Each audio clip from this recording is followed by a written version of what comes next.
마테오가 전한 거룩한 복음입니다. 그때 예수님께서 제자들에게 말씀하셨다. 내가 율법이나 예언서들을 폐지하러 온 줄로 생각하지 마라. 폐지하러 온 것이 아니라 오히려 완성하러 왔다. 내가 진실로 너희에게 말한다. 하늘과 땅이 없어지기 전에는 모든 것이 이루어질 때까지 율법에서 한자 한 획도 없어지지 않을 것이다.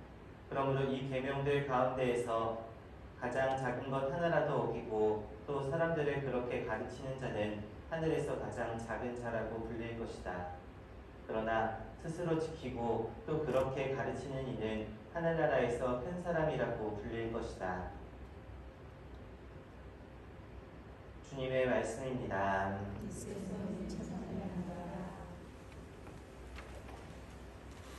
예수님,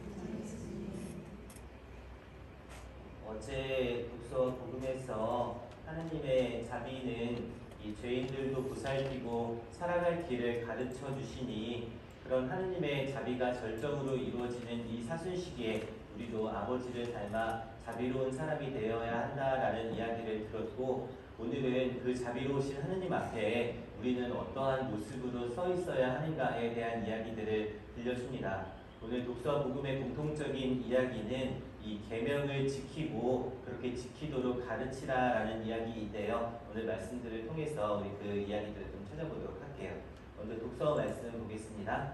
오늘 독서는 신명기 4장의 이야기입니다. 신명기에서 이 모세는 이 약속의 땅에 들어가기 전에 이 백성들에게 율법의 계명을 알려주면서 이 땅을 약속의 땅에 들어가서 살려면, 그 땅을 차지하고 살려면 하느님께서 주시는 이 계명을 잘 지키고 살아야 한다라고 이야기를 해요. 이 계명을 지키는 게 땅 안에서 살게 된다라는 것과 연관짓는 것은 지금 우리의 삶에서는 우리가 하느님의 법을 따라 살고 하느님의 뜻을 찾으면서 사는 것은 이 이스라엘 사람들이 약속의 땅을 차지하고 살기를 원해서 그랬던 것처럼 우리도 하늘나라의 삶을 차지하기 위해서 하느님께서 약속해 주신 그 삶을 차지하기 위해서 우리도 또한 계명을 지키는 삶을 살아야 함을 이야기합니다.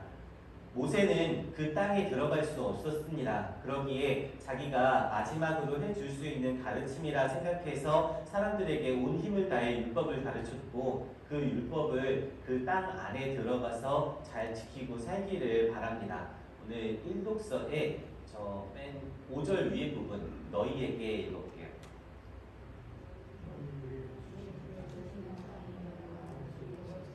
네, 그리고 계속 5절을 읽어볼게요.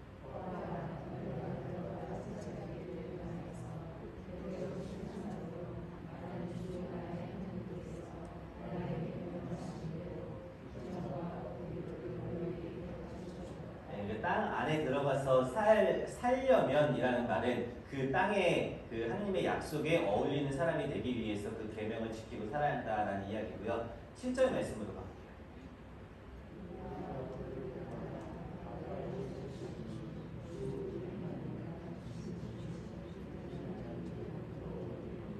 네, 모세는 그러면서 이야기하는 것이 우리가 기도할 때마다 그 기도를 가까이서 들어주시는 주님을 모신 이 위대한 민족들이 또 어디 있냐. 또 8절 말씀 보면 그 율법처럼 이렇게 완전한 계명을 하느님께서 주신 민족이 어디 있냐라고 이야기를 합니다. 9절 말씀을 볼게요.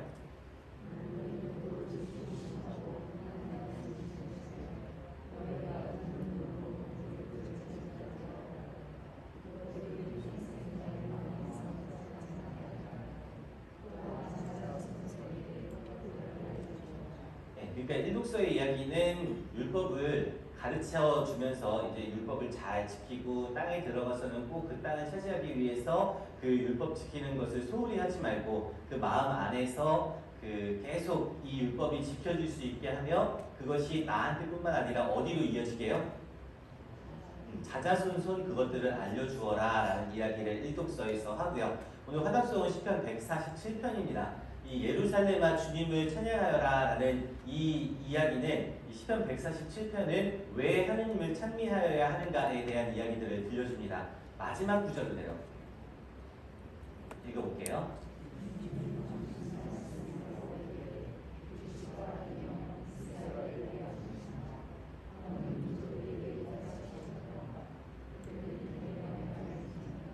시편 147편에서 이야기하는 건 하느님께서 찬양받으셔야 하는 이유는 그 하느님께서 온 자연을 만드셨을 뿐만 아니라 하느님 말씀에 따라서 그 자연이 다 이루어지는데 그것을 알려주시고 또 하느님께서 원하시는 것들을 가르쳐 주시는 이스라엘 같은 위대한 민족이 어디 있는가. 다른 민족들에게 그렇게 해주시지 않으시는데 이스라엘을 그렇게 소중히 생각해 주시는 하느님 앞에 이 계명을 지키는 것을 이 계명을 완수하는 것을 항상 사명으로 살아라라는 이야기.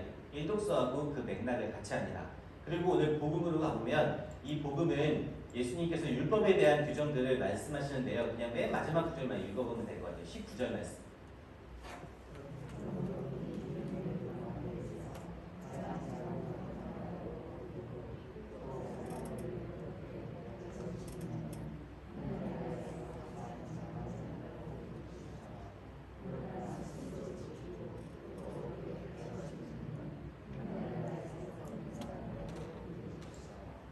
이게 그 계명을 지키는 데에 있어서 참 어려운 게 내가 이 계명을 지키면서 살면서 그 빠뜨리지 않으려고 또 죄짓지 않으려고 노력하는 이 삶은 되게 어려운 것 같아요. 근데 이거보다 더 어려운 게 뭐냐면 오늘 거듭되어 반복되어 나오는 가르치라라는 이야기예요. 내가 나 지키는 것도 어려워 죽겠는데 누군가를 이렇게 가르쳐야 한다라고 하고 오늘 독서 말씀에서는 특히 그것을 자자손손 자기 자녀들에게 가르치라라고 합니다. 내가 지키고 사는 것도 어려운데 가르쳐라라는 이 사명을 주신다는 건 내가 지키고 사는 모습 그 자체가 사실은 가르친다라는 것임을 이야기하는 거예요. 우리는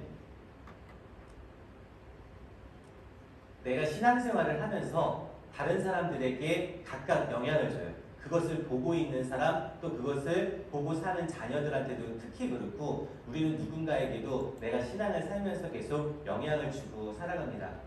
그런데 이 내가 지키는 그 삶의 모습들이 이 전달된다라는 것을 생각하면 참 우리가 조심스러워해야 하는 것 같아요.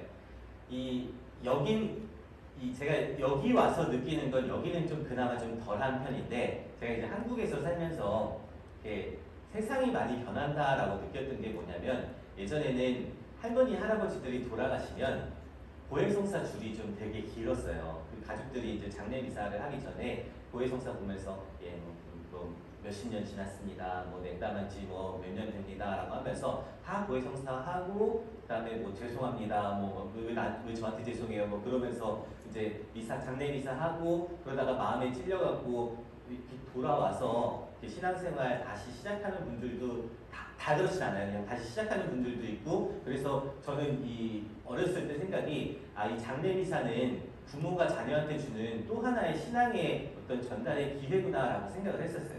근데 요새 좀 변했다라고 느껴지는 게 뭐냐면 장례 때에 미사를 안 해요.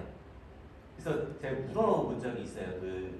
하도 답답해서 그렇게 매일같이 미사 보던 할머니가 돌아가셨는데 가족들이 장례 미사를 안 한다고 해서 찾아가 봤더니 다 세례받은 신자예요. 다 세례받은 신자인데 다 어렸을 때 목사단도 했었다 그러고 뭐 전례부도 했었다 그러고 다 학생 때는 열심히 했는데 나중에 커서 바빠서 못 간 집들이라고 그러더라고요.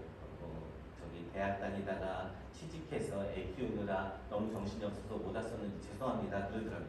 근데 이 사람들이 왜 장례미사를 안 하냐라고 물었더니 영치가 없어서 못 가겠다라는 거예요.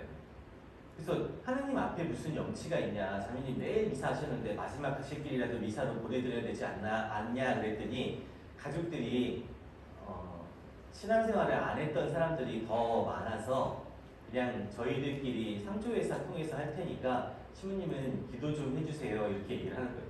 그래서 너무 그게 변해버렸구나라는 생각이. 근데 그런 일들이 사실은 한국에서 계속 생겨요. 다행히 여기는 좀 시골 같아요. 여기는 한국에서도 조금 시골 느낌이 좀 나서 아마 누가 돌아가시면 장례미사 정도는 가족들이 냉담하고 있어도 할 수 있을 거예요. 근데 제가 여기 와서 느끼는 이 문제점 중에 하나가 뭐냐면 여기는 애들 방학이 많습니다. 그 방학 때마다 애들 데리고 다들 놀러 가요. 그런데 그렇게 놀러 가면서 그 놀러 간 곳에 성당 찾아서 가고 그러면 참 다행인데 제일 정답인데 이 부모님들이 놀러 가서는 성당 안 가도 된다라는 걸 자연스레 가르치고 있는지도 모르겠더라고요, 여기서는. 그러면서 성당 안 가도 되는 날들을 만들어주는 거예요. 그 말은 뭐냐면 성당 안 가도 되는 때가 있다라는 걸 우리도 자연스럽게 애들한테 가르치고 있는지도 모르겠어요. 제가 여러분들한테 하고 싶은 잔소리는 아니에요. 왜냐면 자기가 잘 지키고 사는 것들은 누구보다도 더 열심히 한 분들이니까요. 근데 그거보다 더 어려운 이 사명, 이 내가 지키고 다른 사람들도 그렇게 지키도록 가르치라라는 이 사명도 분명 우리에게 있다라는 것을 잊지 말아야 합니다. 며칠 전에 이 주일날 어린이 미사를 하는데 아버지가 이러고 있더라고요. 근데 옆에서 애가 너무 떠들어요. 그래서 미사 전인데 막 너무 장난치고 막 소리 지르고 막 이러길래 쟤는 아빠가 기도하는데 저렇게 옆에서 떠들고 있나. 저 아버지는 저 옆에서 저렇게 기도가 되나. 다른 사람들 방해도 되는데 이러면서 가봤어요. 가까이 가봤더니 아빠가 기도하는 게 아니라 오락하고 있더라고요. 이렇게. 근데 저는 이 모습 보면서 정말 이 자연스레 신앙이 전달된다는 게 이런 거구나 싶더라고요. 아빠가 오락하고 놀고 있는데 애가 거기서 떠드는 건 당연한 거죠. 근데 이 시대가 변하고 사람이 변하니까 더 자꾸 강조돼야 되는 게 뭐냐면 하느님 앞에 우리가 어떤 모습으로 살고 있어야 하는 거예요. 어제 이야기에 이어서 생각해 보자면 하느님께서 계속 그 죄인들에게도 길을 가르치면서 올바르게 살고자 하시는데 계속 나는 죄를 져도 된다라는 사람으로 생각하는 것이 아니라 우리가 그 자비 앞에 어떤 모습으로 서 있는 게 올바로 서 있는 것인가를 자꾸만 기억하고 이 변해가는 세상에 더더욱이 강조되어야 한다라고 생각합니다. 하느님 앞에, 하느님의 자비로우심 앞에 여러분은 어떤 모습으로 서 있으신지요?